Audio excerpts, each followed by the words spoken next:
Terrific. Wonderful. So a great opportunity to share with you what we see as some of the strategies for the coming year and beyond. The cycle of life in Australia is that we're in the height of summer. A lot of families have their summer breaks and switch off, as a lot of industry does in this part of the world. We surveyed our membership just before going on the summer break. So I'm very pleased to be able to share some details that are very, very fresh and some fresh data in terms of what our members are seeing for the coming period of time.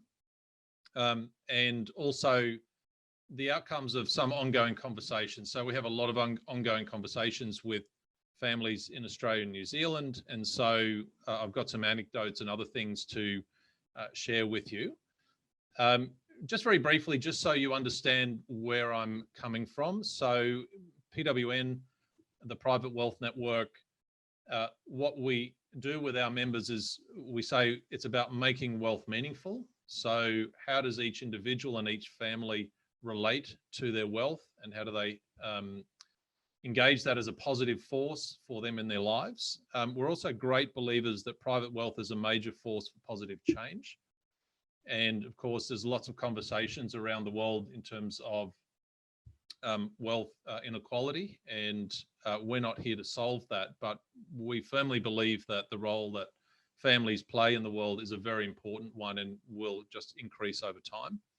As a group, we connect, learn, and engage together, and the scale of our network, we have about 150 to 160 family groups. It's around 600 people, and we've just started to grow our network in Asia as well, and launching a new community hub online digital platform over the coming month or thereabouts.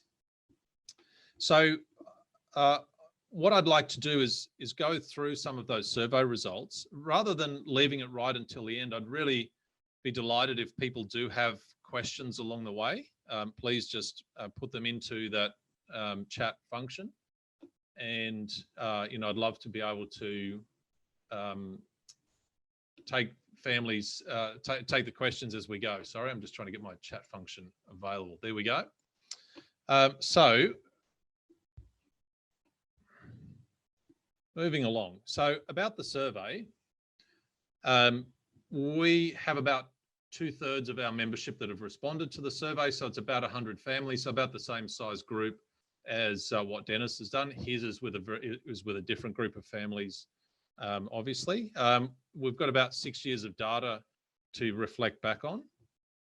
And this is the first time that we are sharing this set of outcomes for this year's iteration. So we're still crunching some of the numbers, but this is hot off the press, and this is the first group that we've been able to share this with. So delighted to be able to do that.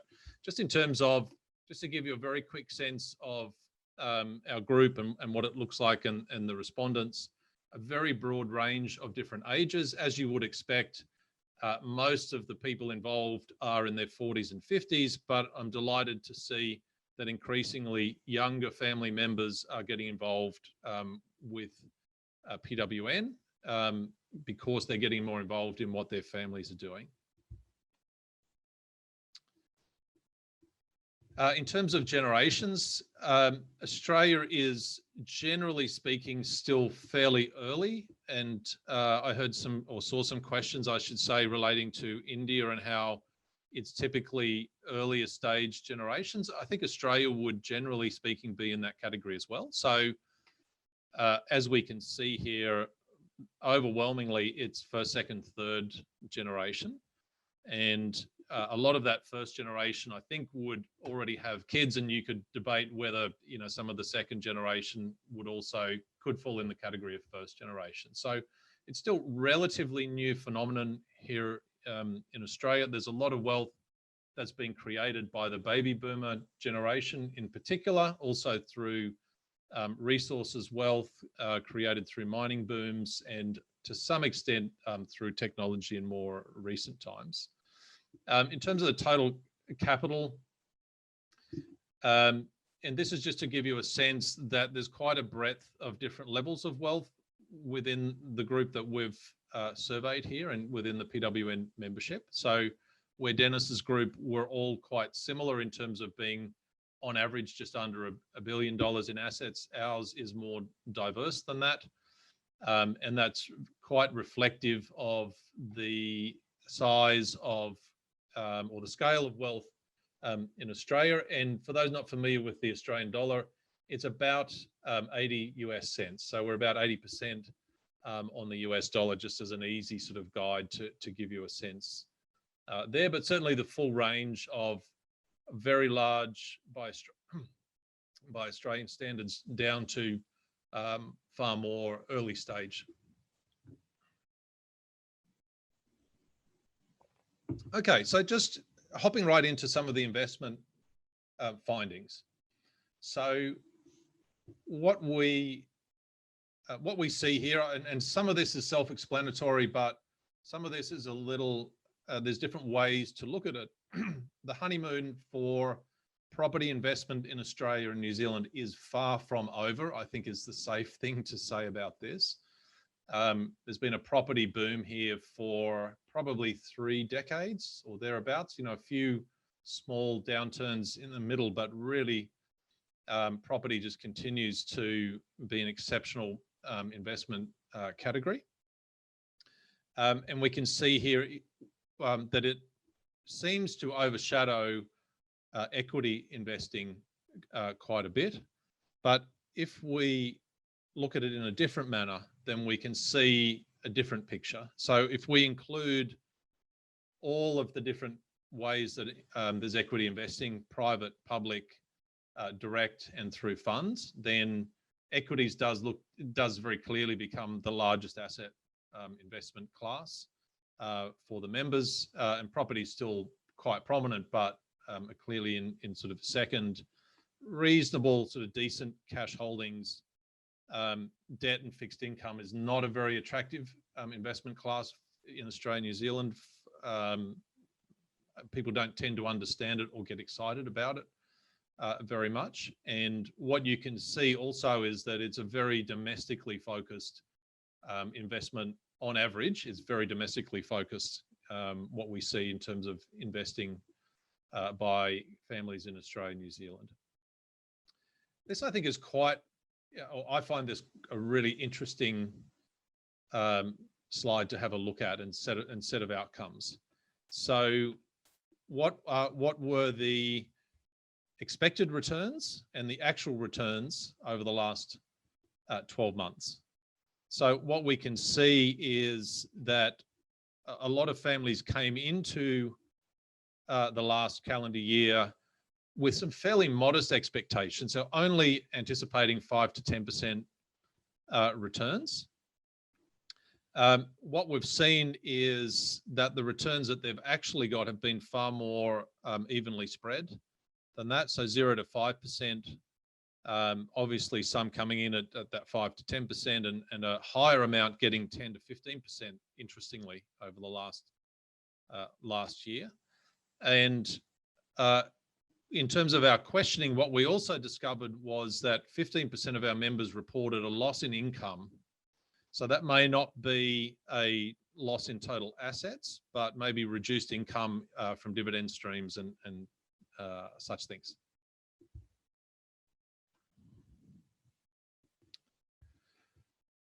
What about COVID? What's COVID done for our members? What has it done to our members? So a little over half of them saying that nothing in their investment approach has changed due to COVID, which I guess is quite a positive outcome. That means that, you know, their investment strategies have been tried and tested, and they feel that they're still the right ones. 30% saying that they did need to change, and 17% still trying to find their feet as to what that means for them in terms of risk appetites. And I find this quite interesting. So in terms of the 6 year, this is only 4 years, but in terms of the 6 years of longevity of the data we've got about risk appetite, this is on average, families now have a greater appetite for risk than in any time that we've done the survey. And I find that really interesting. That's sort of a bit counterintuitive in a sense, and shows that there's a lot of families who are thinking very opportunistically, or feeling like there's good opportunity for them over the coming period of time. Just to give you a sense, of course, there's a lot of risk that families are thinking about outside of just investment. The second of those, succession risk, which is a sort of a catch-all, which relates to everything really that Dennis was talking about. I would suggest in reality that succession risk is probably the most important thing to manage, but it tends to be more focused around particular periods of time, whereas the investment piece seems to be more of an ongoing situation, and a number of other risks identified there, but I'll leave them. So when we asked our members, what has changed, what have you changed, or what's changed for you during COVID? And it sort of came down to two different areas, some that are being more aggressive and some that are being more defensive. So on the aggressive side, seeking undervalued opportunities, changing risk parameters, increased risk tolerance, as we've seen from some of the outcomes already, looking at tech opportunities, health and well-being, and then more defensive, some saying, well, we're just going very, very slowly at the moment because we don't really understand what's going on, increasing the due diligence, caution, focus on liquidity so that they can, pull things back into cash if need be. And I guess also wanted to share what we're seeing in terms of areas of investing or different strategies, things that, or opportunities that our members are finding interesting. And I would encourage you, if you do have any questions around what we're seeing for investors or investing from family offices in Australia and New Zealand, please do share your question in the chat box, and I'd be delighted to field the question and before we go into the next session, if you have any at this stage.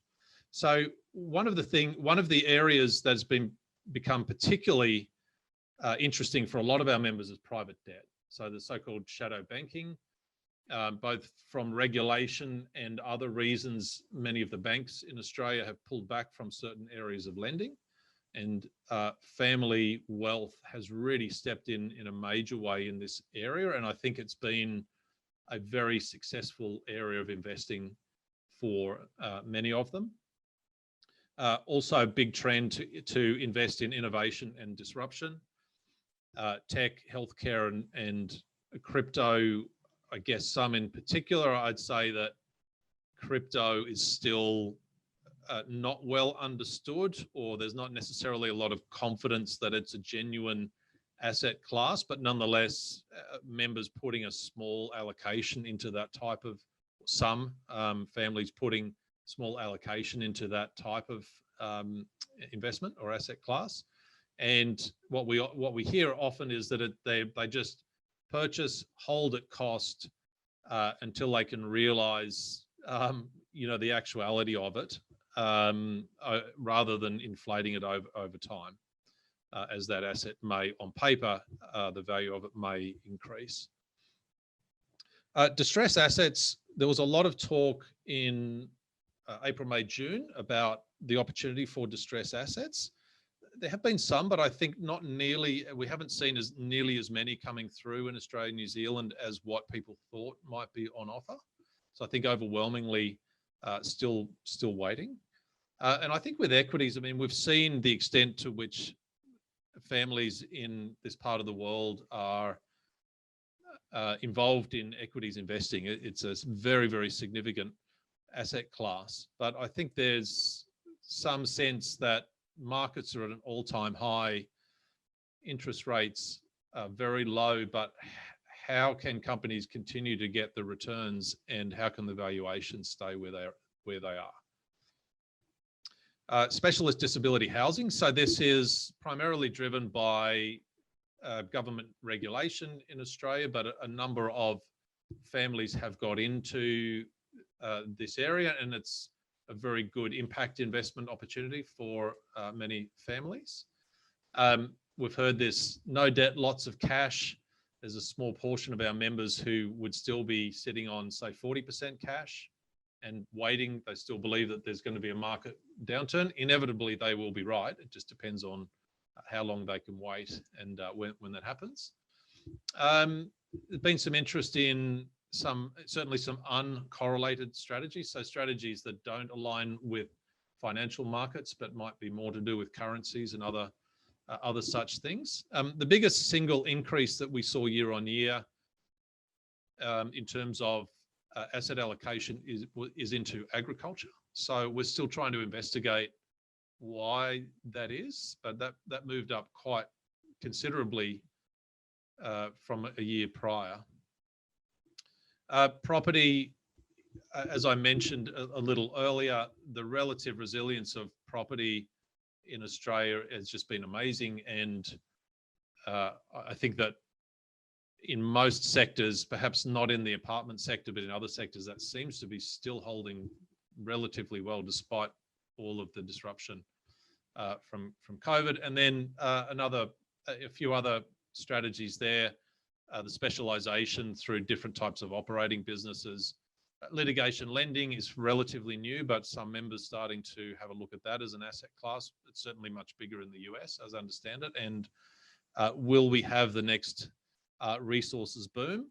Certainly our members in the western part of the country are focusing a lot of energy on trying to make that happen. So there's no questions that have come through relating to the investing piece, but if you do have one at any time, please just include in there. Okay, moving on, perhaps something a little different now. So Rising Gen. So this is a subgroup of our members who are under the age of 35. And we've been, this is the fastest growing portion of our membership. And we've been paying particular attention to their interests and needs and such things over the last couple of years. And so what we can see is the portion who've responded to this survey. There's some who are students, some who work in the operating business or work in the family enterprise, the investment business, some who are employed externally, but more than half of them are employed within the family enterprise. And not just involved with the investments, but also quite involved with family strategy, philanthropy, and governance side of things also. So tending to get involved in multiple facets of the family enterprise, not just the business or enterprise or not just the investing or family business side of things. I think the good news for families is that overwhelmingly the younger generation wants to be more involved over time. That's certainly not a given. And I guess, however, those that are really disengaged with the family may not be very likely to respond to a survey like this. So this is obviously skewed towards those who are more engaged. What we see here when we ask them, how would you use the wealth?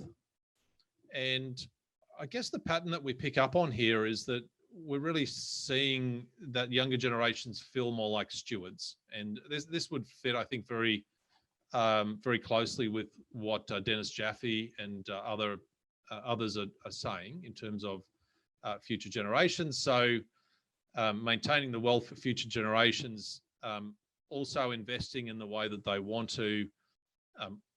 High proportion of them also interested in social change and philanthropy, starting new businesses, and some of the basics, buying a house and somewhere to call home, etc.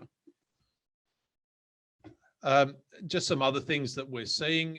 So in terms of our membership, our youngest self-made member is 18 years old. I think he's on his fourth business. That's somewhat atypical in terms of what we see. Mostly our younger generation, they're inheritors. And the levels of engagement with the family enterprise vary considerably. Everything from those who have been sitting in family council meetings or investment discussions since they were in secondary schooling, all the way through to those that don't want to have anything to do with the family. Perhaps some of that is stage of life, I'm sure. Also, the expectations from older generations varies considerably as well. So culturally in Australia, it's certainly, I think, quite different to many parts of Asia, where there's the expectation that a next generation would carry on the work of the older generation. There are some families who have that expectation in Australia, but some that definitely don't, and who very much encourage their children to forge their own path. And I think that fits with Australian culture, that it's really on a family by family basis. And I do notice here, I've just seen that there are a couple of questions coming through, which I thank you all for. And thank you, Ramu. So what would be the key components of family strategy? I'm going to come back to that a little later in the presentation. I've got some components that look at what's the family, what are the different range of services that the family offers. And I think that will be a good way to address that question. So please bear with me a little bit on that. And from Navnet, and apologies for my pronunciation if I pronounced that poorly. What percent of Australian wealthy families don't operate family offices, and why? So it's a very good question. I would say that it depends on your definition of family office. And in our experience, you can ask 10 very learned people, what is your definition of family office? And you will get 10 different answers, some of them close, but nonetheless different. So I think it depends on your definition, how narrow or how broad. We would typically take the broadest of definitions in terms of how we approach it, and say, if there's a family wealth structure that assists the family, then we would call it a family office. I would also say that as a term, it's not necessarily as known by families as we might all think. So we've had some conversations with families that by any one of those 10 learned people would agree that this family has a family office. The family themselves have never heard of a family office. So if you ask them if they have a family office, they'd say no. So I think there's still some families who may not be as aware of the terminology around family office. I think there's also discussions around at what amount of capital, what amount of wealth does it make sense financially? And I've heard different answers to that. I've heard that it has to be 500 million plus. I've heard others say, no, it's more like 200 million plus. But I guess even a relatively small family office with, 2 or 3 staff, if you're employing some very specialized non-family member staff in there, you might easily end up with a cost base of $1 million per year. And, depending on what your assets are, if you've got $100 million, well, there's 1% of your assets per year that are already taken up just in that basic cost. So I think to some extent, it's a cost benefit analysis as well. So I hope that helps. It's a very broad question. I hope that helps to some extent. Another question coming from Anshul, and again, apologies for my poor pronunciation. What are some reservations that families have that prevent them from forming a family office? I think there are many, many different ways to address the needs of the family. So what we see here in Australia is some very formalized family offices where there's administrative and investment staff, 30 or 40 people, extensive assets, extensive long-standing contribution through philanthropic activity, community engagement.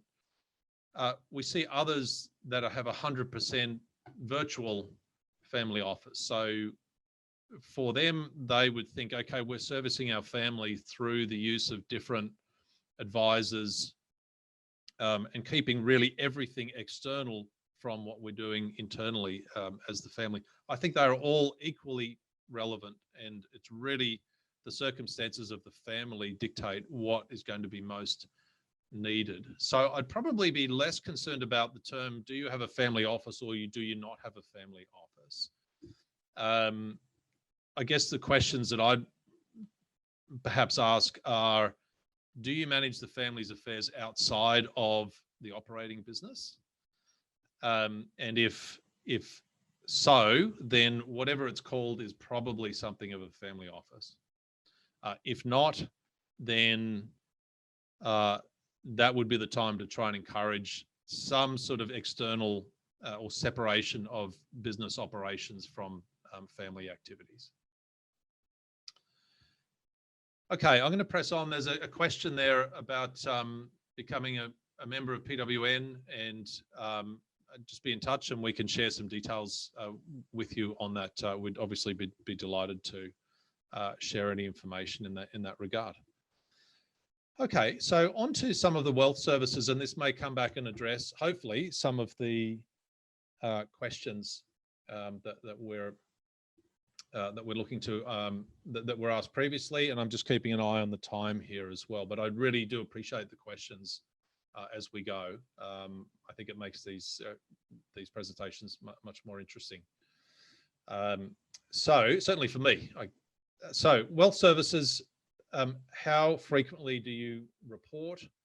I just included this, or we included this, just so that we can see, again, there's not one way of doing it. It's horses for courses in terms of different families, some monthly, some quarterly, some only annually, which, you know, I guess for those families, they have a strategy where they either have a set and forget sort of approach to investing, I suppose, you know, a strategy that they don't have to check on very much. Perhaps the values of the family are that they want to do other things with their life. So here is the scope of services that we see most family offices or families trying to address to a greater or lesser extent in Australia and New Zealand. And you can see that the darker is being offered in-house, and the lighter on the right-hand side, not offered at all. And probably just a couple of highlights there. So concierge services tend to be the least offered service to family members by the family office or the family wealth structure. We can see that things like family education, tax and accounting, investment, wealth management are done with a really good balance of external input, but also by internally within the family, as well as a coordinated financial planning side of things. So I'm very happy to share, or ask Aditya to share these slides with any and all of you. So rather than me going through every single one, I think perhaps to share those with you. And you can just see on average there what Australia and New Zealand families are doing, or how they're approaching the different aspects or the different services that they feel are the right things to offer within their family office to family members. This one I find really interesting. I really like this question. How do you measure the success of the family wealth structure or the family office? We use the term family wealth structure because of, you know, there are some families still that don't want to be known to have a family office, or don't think they have a family office for whatever reason. And so not surprisingly, absolute return of investments is head and shoulders the biggest there, and performance against budget. But from about 2 years ago, we picked up on, and we included this family well-being. And you can see it is a very important measure of the success. Only, you know, a bit under a third that are including this, but it's I think this will just continue to grow. How to measure it, of course, is the real challenge. And some are more formal in it. They do little surveys with their family members and what have you. Others are very subjective, just, asking people how they're going and, how do you like it? Sort of conversations over the lunch table or dinner table type thing. Philanthropy and giving. And please, if there are more questions coming through, please do keep them coming. Actually, perhaps before I get into this section, I might just look. There's a question from Rohit, and thank you very much, Rohit. And how willing is the older generation letting the next generation take independent decisions relating to investments? Excellent question. It varies considerably is the answer. So, I guess what we see in the most successful multi-generational families, so that is success not just by the amount of capital, but in terms of the longevity and also the family harmony, that younger family members are encouraged to get involved in family activities as a matter of culture within the family. So they are invited to attend as spectators to family meetings from when they're in their teenage years. They are asked for their opinion, even if it's not taken into full consideration around issues to do with investing. Often what we see is families that engage very young family members, even in their still as children, into the philanthropic ventures. And I think it gives the younger family members a real sense of what it means to be part of the family and the role that they're playing in society, which is a really powerful message, I think, for younger family members to receive. We also see the opposite. We see some families where the wealth creator just keeps a very tight fist on the capital, doesn't really delegate any decision making, and those families, it's generally the second and third generations that want to come into and spend time in PWN so that they can learn from other families about what to do and go to conferences exactly like this one. So we do see all of those outcomes. Okay, so moving on to the philanthropy and giving. Overwhelmingly, families in the PWN network are philanthropic and very engaged socially or environmentally.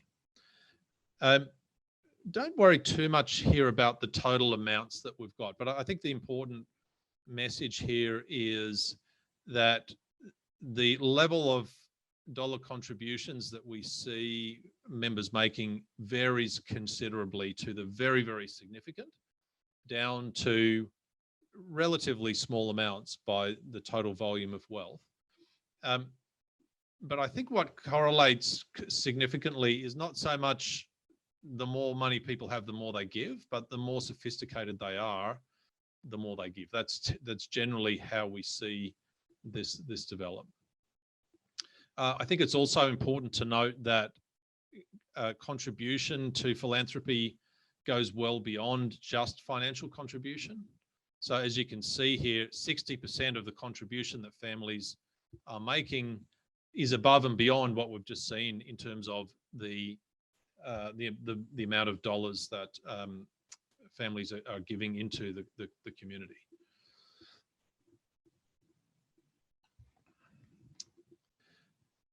Overwhelmingly, families are hanging tough in terms of their philanthropic strategy through COVID. And in terms of the focus areas, this is just some. These are the largest of the focus areas that we see. I feel like families, I don't know, but my sense is that families across the world would be involved with these types of focus areas. There are a lot more focus areas that our members are involved in. This is just sort of the top tier of what we can include on one slide. So perhaps just around things out. This is coming up to the end of my comments to share. If there are more questions, please, now's the time. I'd love to field any more questions that that you all might have.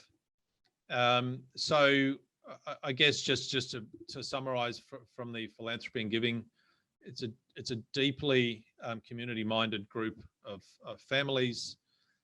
The focus areas are vast, and many families have multiple focus areas.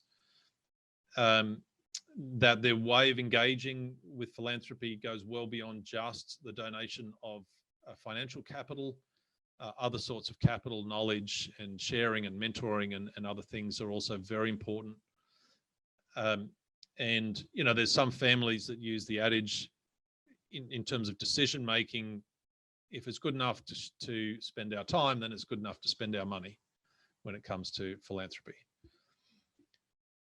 So in terms of the total amount that families are giving, there's actually a strong correlation of the longevity of wealth and the development of their philanthropic strategy as much as with the total capital wealth. So when we saw that absolute top band of contributors, more than $10 million annually, or at least in the last 12 months, one of those families in that category actually has total capital wealth, financial wealth of only $50 million.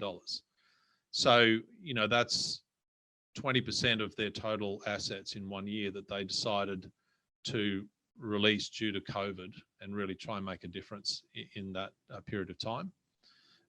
And also not in the information prior, but about 2/3 of PWN members actively consider their social environmental impacts when they're making all of their investment decisions. So they're not just doing the old-fashioned way, if you like, which is engage in business over here and just give away philanthropically over there, but really trying to take a holistic approach.